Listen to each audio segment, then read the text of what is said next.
Allah, bid'a, Coran, halal, Khalifa, ulema, Mohammed, Ramadan. Alif, B, C, D.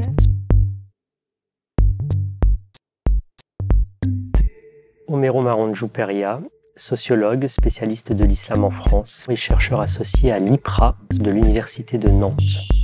Ziad Bouakl, historien de la philosophie arabe, chargé de recherche au CNRS.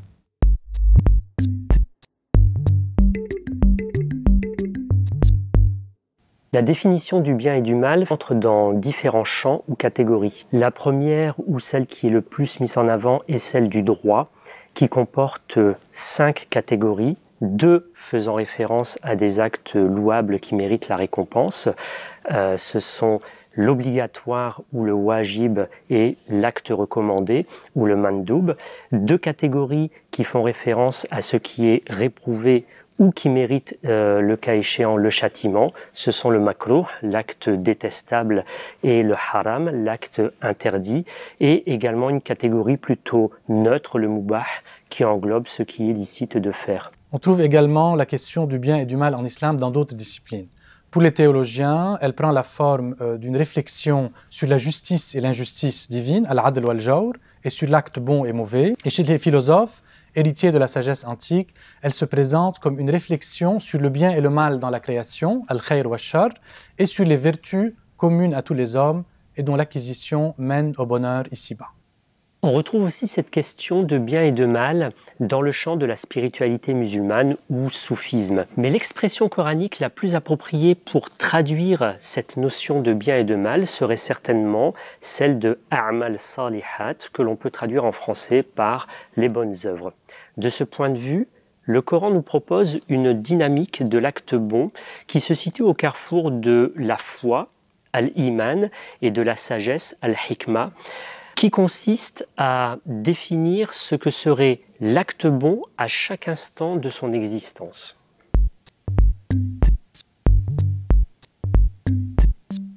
Le texte coranique ne contient pas de catalogue précis des bonnes œuvres.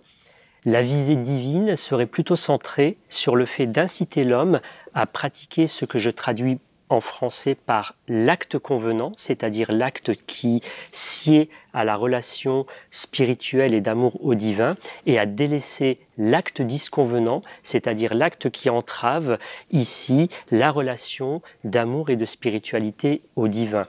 On le voit bien ici, nous sommes loin de l'approche purement juridique telle que définie par le droit musulman qui est centré sur le licite et l'illicite.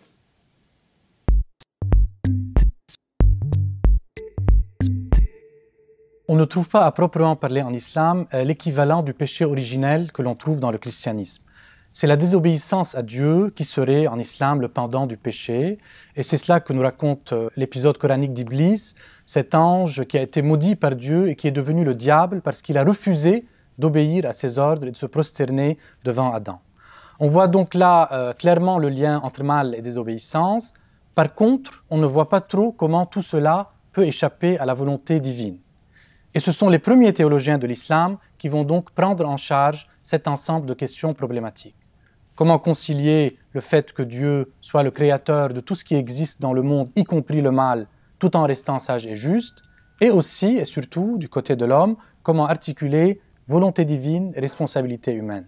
L'homme est-il prédestiné à faire le bien ou le mal en vertu de la prescience et de la toute-puissance de Dieu, ou bien est-il le véritable créateur de ses actes et donc le seul responsable de sa désobéissance?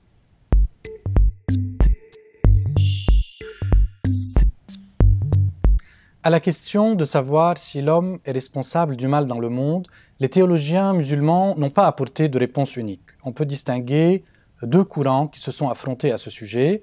D'abord les Mu'tazilites, premiers grands théologiens de l'islam, ceux qui ont inauguré dès le 8e siècle ce style de pensée très spécifique et très particulier qu'est la théologie rationnelle, le kalam. Les Mu'tazilites vont décharger Dieu de toute responsabilité du mal dans le monde. Dieu est avant tout sage et juste et il veut le meilleur pour les hommes. Il a créé le monde dans leur intérêt, il leur a envoyé des lois et des prophètes pour leur montrer le chemin du salut et il les a dotés d'une raison qui leur permet de discerner le bien du mal pour se perfectionner moralement. Tout cela afin de mériter leur séjour au paradis. Et c'est cette idée de mérite qui est au centre de la réflexion éthique et théologique des Mu'tazilites qui limite en quelque sorte la puissance divine. L'homme étant responsable de ses actes, c'est lui qui est à l'origine du mal dans le monde et Dieu n'y peut rien. D'autre part, les Ash'arites, du nom de leur fondateur Al-Ash'ari, un Mu'tazilite qui s'est séparé de ses maîtres au Xe siècle pour fonder sa propre école de théologie, les Ash'arites vont contester cette façon dont les Mu'tazilites vont résoudre le problème du mal dans le monde, parce qu'à leurs yeux, elle affaiblit l'image du Créateur.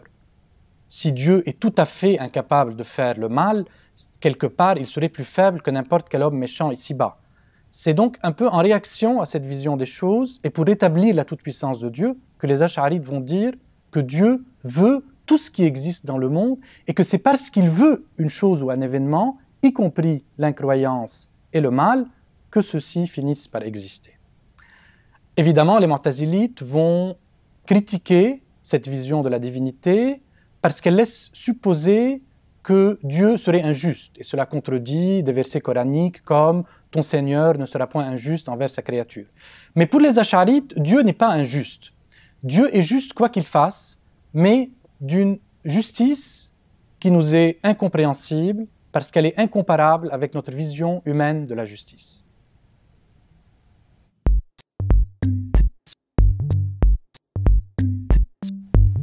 Les philosophes arabes, qu'on appelle les falasifa, se distinguent des théologiens par l'importance qu'ils accordent dans leur réflexion à l'héritage philosophique et scientifique de l'Antiquité grecque. C'est grâce aux traductions vers l'arabe qui ont eu essentiellement lieu à Bagdad entre le 8e et le 10e siècle qu'ils ont accès à tout cet héritage. Donc pour eux, des philosophes comme Platon et Aristote ont élaboré des concepts qui sont toujours d'actualité et qui leur permettent de mieux comprendre et analyser le présent. Prenons l'exemple d'Averroès, l'un des philosophes arabes les plus importants et les plus connus. Averroès était philosophe et juge à la cour des Almohades en Andalousie au XIIe siècle et il a beaucoup réfléchi au cours de sa carrière sur les liens entre la philosophie grecque et la religion musulmane. On peut illustrer cela par un exemple tiré du bien et du mal dans le domaine éthique, c'est-à-dire des vices et des vertus. À la fin de son traité de droit positif, Bidayat al-Mujtahid, Averroès nous dit que le but des prescriptions de la loi, c'est d'acquérir les vertus de l'âme. Par exemple, les lois conjugales et les règles alimentaires de la charia correspondent à la vertu de tempérance, l'une des 4 vertus cardinales qu'il lit dans la République de Platon, et il a fait un commentaire de cet ouvrage. Les lois pénales et les lois relatives à la guerre correspondent à la vertu de justice, autre vertu cardinale de la République. L'aumône légale, la zakat, par contre, correspond à la vertu de générosité dont Aristote parle dans son Éthique à Nicomaque, texte qu'Averroès connaît bien puisqu'il en a fait un commentaire, etc. Et les pratiques cultuelles sont comme la condition d'acquisition et de consolidation de toutes ces autres vertus. Donc ce que nous dit Averroès, c'est que la loi musulmane s'inscrit dans une éthique universelle qui n'est autre que celle dégagée dès l'Antiquité par les philosophes grecs.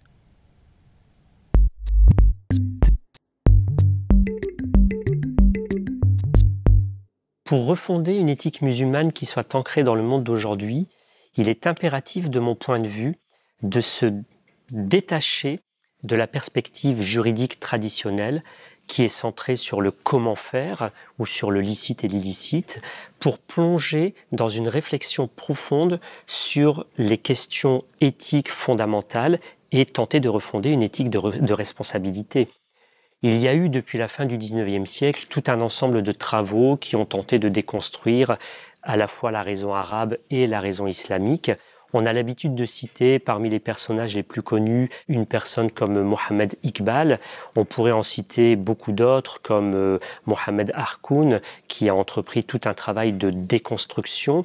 Des philosophes comme le Marocain Mohamed Abed Al-Jabri, qui est décédé en 2010, qui a tenté de refonder une éthique musulmane contemporaine. Le philosophe tunisien Abou Ya'rib al-Marzouqi, qui est considéré comme étant proche des islamistes, a pourtant tenter de fonder une éthique de l'universel dans une perspective musulmane contemporaine. Pour la France, nous avons par exemple le philosophe Ali Ben Makhlouf qui a publié plus d'une vingtaine d'ouvrages qui mériteraient d'être diffusés. Le problème de ce point de vue ne se situe pas tant dans le comment refonder une éthique contemporaine, mais dans la capacité des leaders religieux musulmans à s'approprier les travaux de leurs coreligionnaires issus d'autres champs et à les transcrire dans leur propre réflexion.